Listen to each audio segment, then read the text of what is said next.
Welcome back to this video series where we continue to talk about content contained in the book Introduction to Nonlinear Control. And in particular in this video we are going to talk about discrete time systems. So far we have focused on systems in a continuous time setting, but here we will extend some results we have seen already to continuous time systems. So what is a discrete time system? Well, as mentioned, we have so far looked at continuous time systems of this form represented through an ordinary differential equation x dot. And then here is an example, a system with input and output, meaning we have state x, input u, and output y. In the discrete time setting, we can do the same simply by replacing now the time argument t, which is an element of r, with an element of n. So replacing t with k, and by replacing the derivative x dot with this difference argument, meaning x at the next time step k plus 1 only depends on information at time k with an additional function f here. We've looked at different types of systems, so here in the continuous time setting, time-varying systems where the right-hand side additionally depends on the time t. We can do the same in the discrete time setting simply by adding the time argument k here. We can look at autonomous systems, so systems without input, so f just depends on x, and we have the same here. And we have used the shorthand notation for these differential equations in terms of x dot. What is usually used in the discrete time context for then this difference equation is to use plus, meaning if you see x dot, then that highlights that you're in a continuous time setting, whereas if you see x plus, that should indicate that you are in the discrete time setting.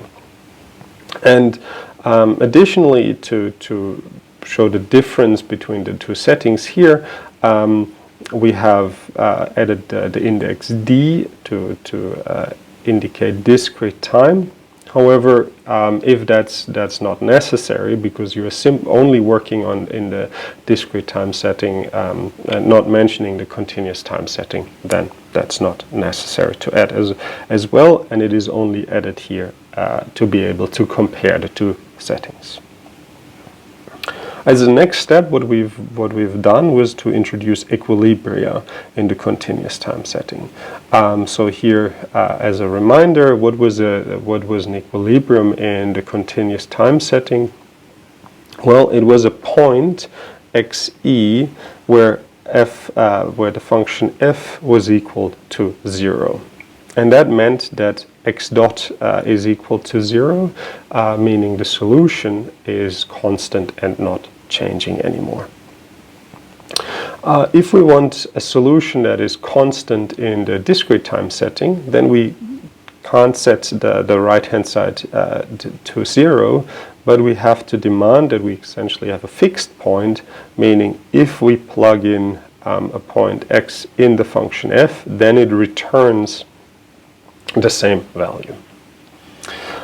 So a slight difference here, but the overall definition stays the same, and that is the case for many concepts when we compare the continuous time setting with the discrete time setting, meaning there is an analog definition result for the continuous or discrete time setting, but there are these slight differences we need to pay attention to make sure we apply the correct result. And equilibrium was just for systems without inputs. If we are looking at systems with inputs, then we have introduced this equilibrium pair, but there is just the same notation here than used for the discrete time setting case. Why do we even bother about discrete time systems? Might be a valid question. Also, some systems, some models simply evolve in discrete time, in the discrete time setting. But also, if we want to implement or solve a continuous time system numerically, then we usually don't know the solution of the continuous time system, and we need to approximate it through a discrete time system. So that's what's often done when we go from theoretical results to then numerical implementations and numerical approximations illustrating the theoretical results. So as an example here, let's have a look at the derivative x dot essentially here, and recall how that derivative was defined in one of your calculus or analysis courses. That was simply the limit for delta going to 0 for x evaluated at t plus this delta term minus x of t divided then by delta. And if we can calculate that limit, that provides us with the derivative at time t.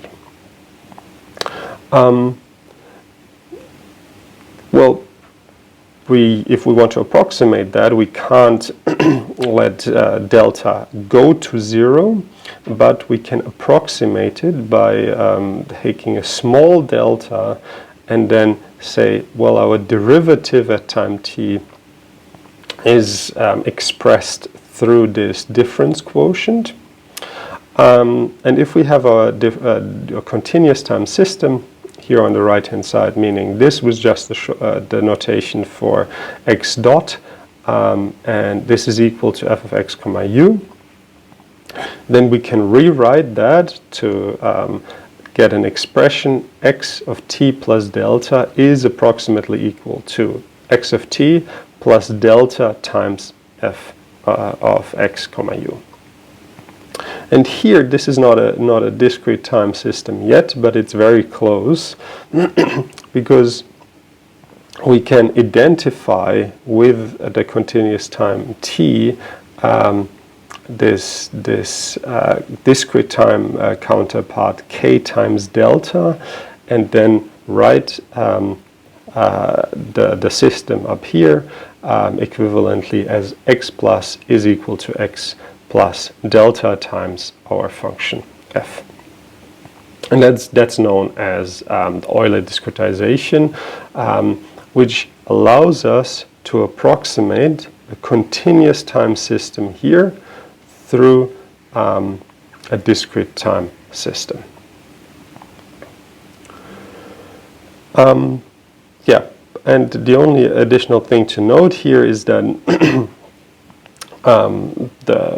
the mapping x of t is taking an element in the positive real numbers and mapping that to Rn, whereas if we are in the discrete time setting, well, then we are taking an element from the natural numbers and map that to Rn.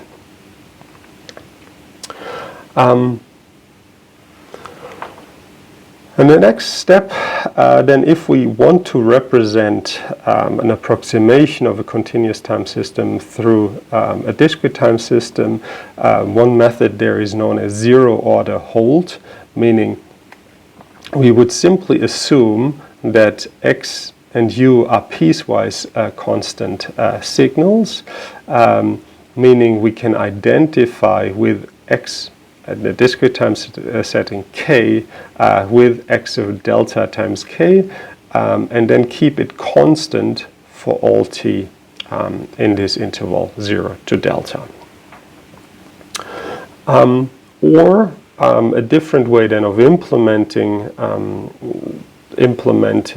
a controller which might be only changed at discrete time steps, but then the system is solved in continuous time, would mean using a sample and hold input where we just take u constant over a specific time frame, and then use that constant input signal to solve our differential equation for a particular time interval delta before we update the input u. So here highlighted on the right a continuous time implementation. Of course, that's also not a continuous time implementation, as it is solved in MATLAB here through an ODE solver, which is kind of or uses an approximation as well to solve the ordinary differential equation. But with the crude approximation using this Euler method here, we get this sample and hold implementation where we are using a rather large delta, keeping our input u constant for 1 second, solve the ordinary differential equation for this 1 second before we update u and continue solving and looking at the evolution of x in continuous time. Well, so this, as you can see here, is a rather crude approximation of the solution in continuous time. So you might wonder, well, is this a good approximation, or how do we quantify if we have a good approximation? And as you can imagine, it of course depends on the selection of delta here, which, as I've said in this simple example, is simply set to 1. But what we actually want to have is delta small, so we would expect to get better approximations if we select a smaller delta. And that can also be seen here on the simple example of the differential equation x dot is equal to 1.1x. If we use this Euler discretization as before, then we end up with this discrete time system here, where now the parameter delta is still a design parameter, and we can see that if we decrease delta, then yes, we are getting a better approximation of our solution in the continuous time setting, where we see that, well, for delta equal to 0.05, yes, we are getting rather a good approximation, but of course, if we start at the same initial condition and then move forward in time, the error here at the end will increase. So Euler discretization is really just a simple discretization method, and there are better ways to discretize or go from a continuous time representation to an approximated discrete time representation. Another example would be Hoyne's method, which is slightly more complicated, needs additional function evaluations, but as you can see here, as a comparison between the Euler method and Hoyne method, for the same step size delta, we really get a better result if we are using a different scheme. And for example, MATLAB solvers ODE 4.5 use higher order schemes as well. So this is a first order and second order scheme. MATLAB uses in ODE 4.5 fourth and fifth order scheme to approximate a solution of continuous time differential equation through a discrete time approximation. Okay, so this is giving a bit of a connection between continuous time and discrete time in terms of if you want to solve a continuous time system through discrete time approximations. And now let's return a bit to control topics and highlight again differences or also equivalences between notions of asymptotic stability and how to verify asymptotic stability. So here again a slide with a comparison of the stability notions in continuous time and discrete time. and you really see that what you've learned so far, you don't have to learn anything new. The only thing you have to change is really the time index here, which in continuous time was t. Now in the discrete time setting means or is replaced by k in the natural numbers. What we've then said is that, yeah, for nonlinear continuous time systems, one way of checking asymptotic stability or stability was by deriving a corresponding Lyapunov function, and we had corresponding results, namely in continuous time setting. We said a Lyapunov function needs to satisfy these conditions here to ensure that the origin of our dynamical system here is stable, where we rely on the time derivative of the function v, or equivalently represented through this inner product here, the gradient of v multiplied with the right-hand side f. In the discrete time setting now, what we have to change is really this decrease condition here, and essentially what we want here is that if we evaluate our Lyapunov function at the next time step, so at x plus, this represents x plus, and subtract the value of the Lyapunov function at the current state, then this needs to be less or equal to 0. So this inequality here needs to be satisfied. The gradient or the derivative is replaced by this difference equation. Since we are using the gradient in the continuous time setting, we need v to be continuously differentiable.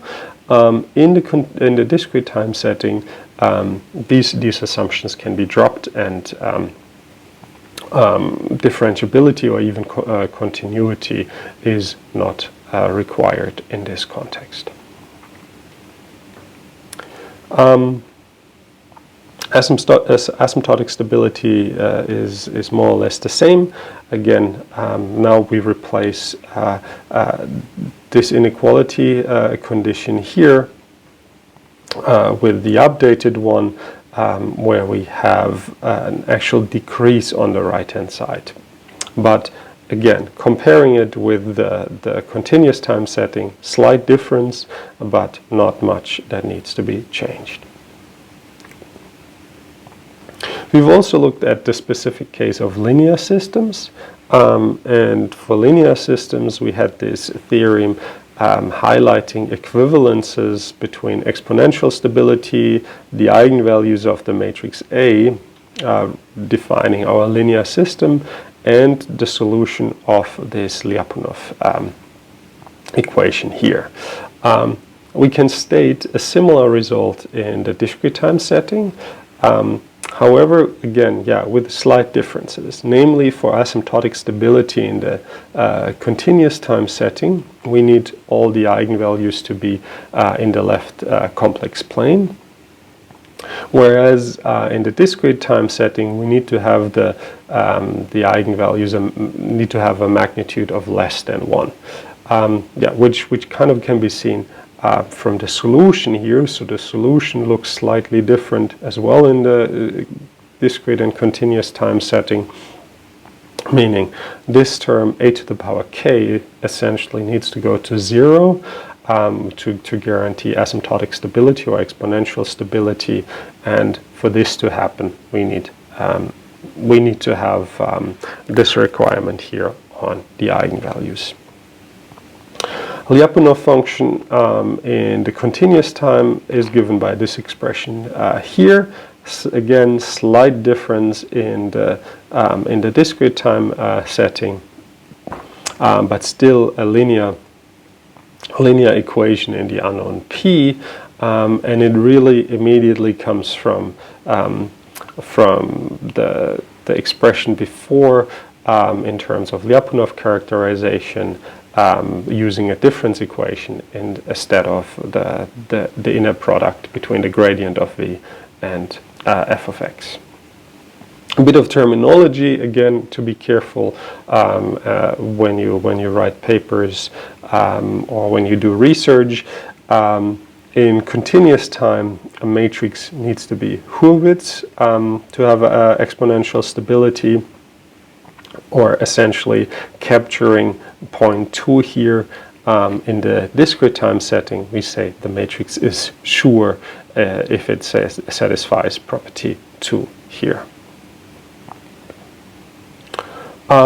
But other results, like can we use the linearization to conclude exponential stability in the continuous time and in the discrete time setting? And here the two results are exactly the same. Meaning, if I have a continuous time system, then what we have done to check if a corresponding nonlinear system has an exponentially stable origin, well, then we linearized the function f and evaluated it at 0 to obtain this linearization. And then by analyzing z dot is equal to az, we could draw a conclusion about exponential stability, and the same result is also valid in the discrete time setting. And that concludes this presentation here, capturing some components of Chapter 5. Main message here would be most things we are doing in this book or in nonlinear control in continuous time setting can also be done in the discrete time setting. Most of the results, or if we can derive a result for the continuous time setting, it is likely that there is also a comparable result in the discrete time setting, but there might be some slight changes needed, which we need to pay attention to. The following chapters will continue with the continuous time setting, but we will return in chapters 14 and 15 optimal control and model predictive control back to the discrete time setting, since in particular model predictive control is often formulated in the discrete time setting.